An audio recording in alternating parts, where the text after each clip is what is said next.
Richard Marles, welcome to the program. Morning, David. So when the government appointed Kevin Rudd as ambassador, was the thinking that there was little chance of Donald Trump ever returning? When we appointed Kevin as ambassador, we saw Kevin as somebody who has a lot of experience and skill in diplomacy, having really grown up as a diplomat, as somebody who would bring a lot of prestige to the relationship as a former Prime Minister, and all of that has been put into action since he's been the ambassador to the United States. I mean, we have seen Kevin working at a pace in getting legislation or lobbying in respect of legislation in the Congress across the political spectrum with Democrats and Republicans alike, and he's doing a great job. That may be true, but you knew he was a prolific critic of Donald Trump. I mean, the question is, how did you factor that in? Did you just not worry that Trump would be back? Well, the American election is going to play out. I think we have a sense of confidence that no matter what the result is in November, the relationship between our two countries will be strong. Obviously, the relationship has experienced a Trump presidency before, and the relationship went through that period of time well. So, you know, we do have a sense of confidence of being able to work across the political spectrum, and we had a sense of confidence that Kevin would be able to do that, and he has. So just on his effort in the lead up to the Congress vote last year was fantastic, and again across the political spectrum. So just on this question of the bigger question here of how to prepare for a second Trump presidency should it happen, what are you doing? Who are you talking to in his inner circle? Oh, well, I mean, I'm hardly likely to go through answer that publicly. Is there anyone, though, just without naming names? Are you talking to anyone? Well, we are doing everything you would imagine that we would do in the lead up to an American what's that? election. I'm just trying to imagine it. Well, again, I'm not going to go through that publicly. We work very closely with the Biden administration, as we will work closely with the incumbent administration in America at any moment in time. And that's where our efforts are at. In saying that, we know they've got an election in November, and we feel confident that we will be able to work with whoever the American people choose come November. And that's where it's at. But surely you can tell us whether you're talking to anyone close to Trump. Well, we are doing everything you would expect us to be doing at this time. I mean, that's all I would say. I don't think it is sensible for me to start articulating to you all the conversations that happen in the background, but we work across the political spectrum. And have you got any assurance that he would back AUKUS? We need to work across the political spectrum, not just in terms of who ultimately wins elections in November, but because given the American system, there is legislation which is in front of Congress. There was in November, December. You need the support of the entire political spectrum in America to get things done, and that's what we've done. I mean, in terms of AUKUS, with a Trump presidency, we've got no reason to have any sense that it will be anything other than supportive, because again, when you look at what occurred in Congress last year with historic votes in respect of both pillars of AUKUS, there was unanimous support really across the political spectrum, Democrats and Republicans alike, and within the Republicans, those who support Donald Trump as well. So, I mean, we have a sense of confidence about the support across the spectrum for AUKUS. It makes strategic sense for the United States. Let's talk about these nuclear submarines. When you and your colleague, the Defence Industry Minister Pat Conroy, announced the AUKUS deal 12 months ago, here's what we were told about how much we'd be giving the US and the UK. We will be spending slightly over $3 billion on industrial uplift in the United States and the United Kingdom over the next 4 years. The vast majority of that money will be in the United States. So slightly over $3 billion, the vast majority in the United States. Since then, you've announced more than $4.5 billion to upgrade the US submarine industrial base, and now more than $4.5 billion to upgrade British facilities. Has the cost already blown out? No, time frame, David. I mean, we're talking about a period of 10 years now. And so the 4.7 billion for the Rolls-Royce facility in Derby, which is where the nuclear reactors for our submarines will be built, something that we made really clear at the outset, that we wouldn't be building those reactors in Australia for obvious reasons. I mean, it would take a long time to have that kind of technology in Australia. It would delay submarines dramatically. This 4.7 is over 10. So what's over 4? What's over the forward estimates? Well, the profile of that 4.7 is again something that we'll work through with the UK. So we've not announced the profile of the 4.7, so you don't know yet, but the 4.7. We have a sense, but we're working that through with the UK. But I'm again not going to go into that now. But the 4.7 is over 10, and that explains the difference in the numbers that you with the clip that you just played before. But the reason I'm asking I would want to make. Yeah, sorry, you go on. Well, the point I want to make is that what we said a year ago was that there would be $9 billion over the forwards, but $50 to $58 billion over a 10-year period. And so what we have announced today is, or over the last few days, is fully provided in the announcement that we made a year ago of that $50 to $58 billion over the next decade. So the $9 billion over the forwards, as you mentioned there, which was all to be offset by cancelling the French subs and then cutting some other defence programs. Is that still the case, or are you having to find more money now to pay for what you're announcing?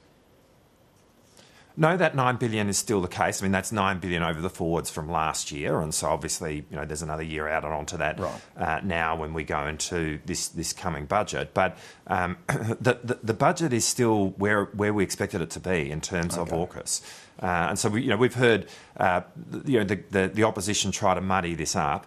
I mean, they can say what they say, but it doesn't matter how much they talk about money. It doesn't distract from the facts, and the facts are money has been provided, and an increase in money has been provided to the defence budget. I mean, one thing that happened last year with the defence budget, which has not got a lot of airplay, is that we put an additional $30 billion into the defence budget over the decade. Just a few weeks ago, when we announced the Surface Fleet Review, we put another $11.1 billion into the budget over the course of the decade. When we measure that from this year over the next 10, it's something in the order of $50 billion difference compared to what we inherited when we came to power. And in simple terms, what that means is that through to about 2033, we're taking the defence budget to 2.4% of GDP. What we inherited over that period of time was a trajectory of 2.1. That is a massive increase in the peacetime budget of Australia, as significant as we have ever seen.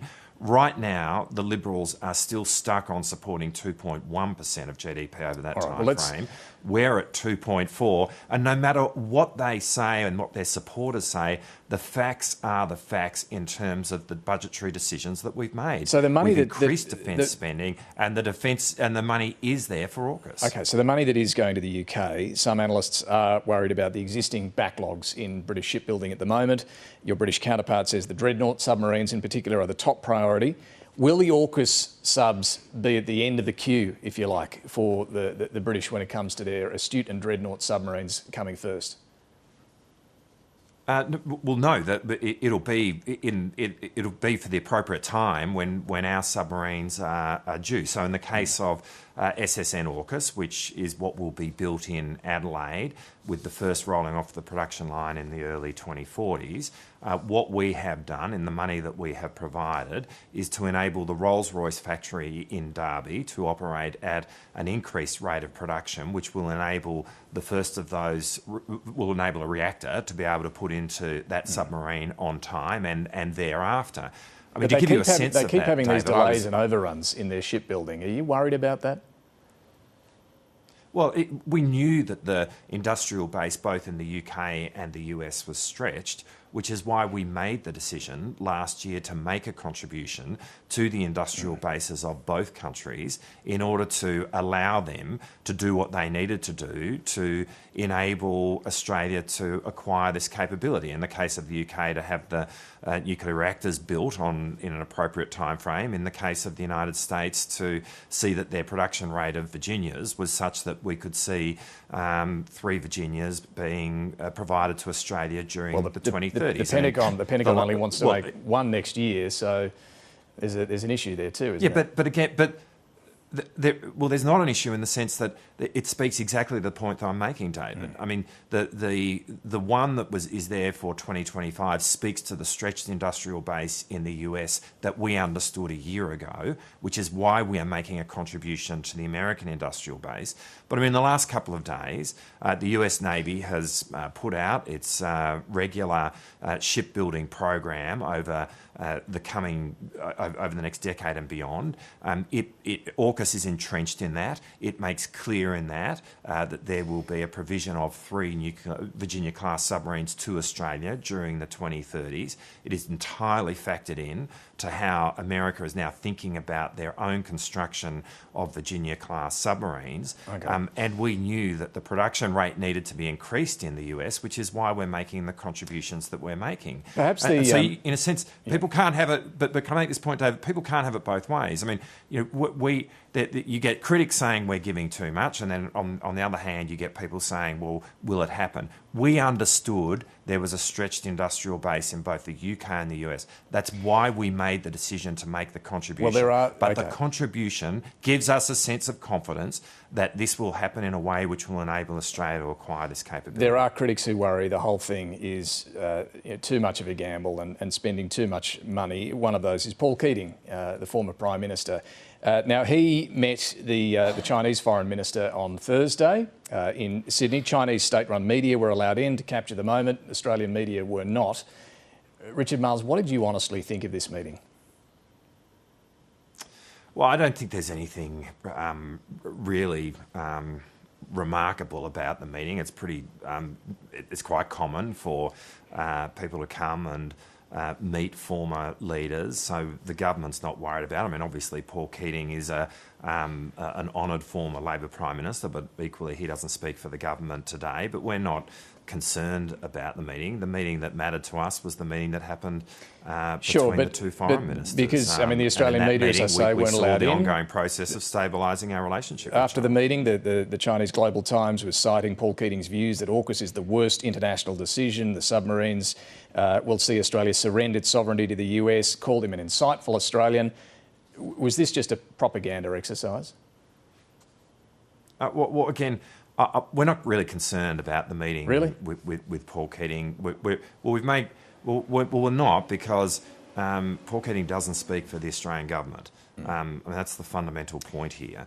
And we're not going to stop people from meeting former leaders if that's what they want to do. The meeting that mattered was with our Foreign Minister, and in that meeting, the process of stabilising our relationship with China continued. But can I just make the point in relation to those who speak about AUKUS? I mean, the biggest gamble of all would be to not seek to acquire a capable, highly capable, long-range submarine capability for the future.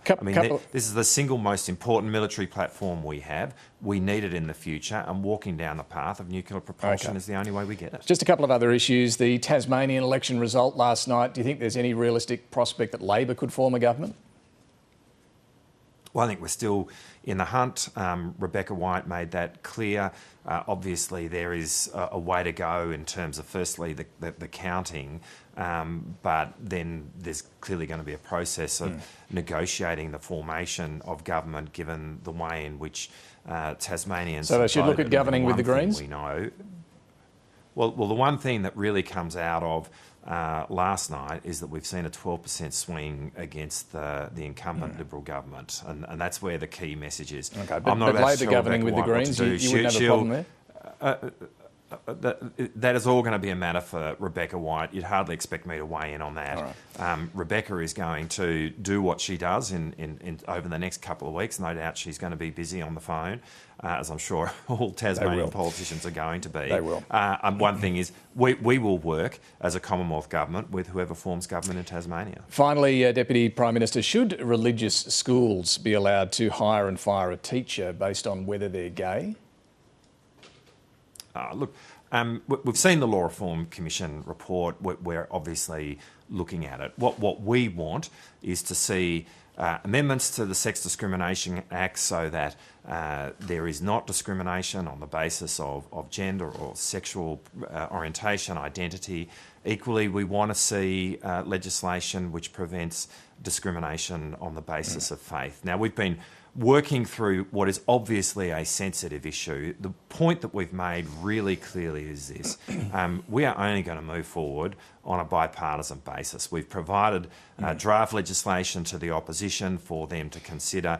For us to do anything other than that, well, let me just finish. For us to do anything other than that, David, would be to move down a pathway of division.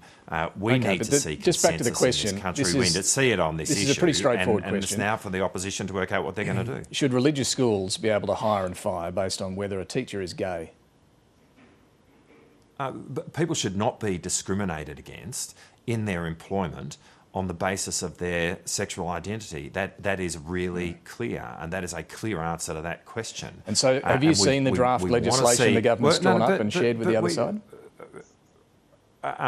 We've had that presented, and that You've seen it? We've shared that now. Well, we've shared it with the opposition. But have you seen it? It is now You're a the matter. Deputy PM. Well, David, the legislation has been presented to Cabinet. That what we will do is it is now a matter for the opposition as to what they do, because we are not going to walk down this path on the basis of division. Why the secrecy around this legislation? Why can't we all have a look at it?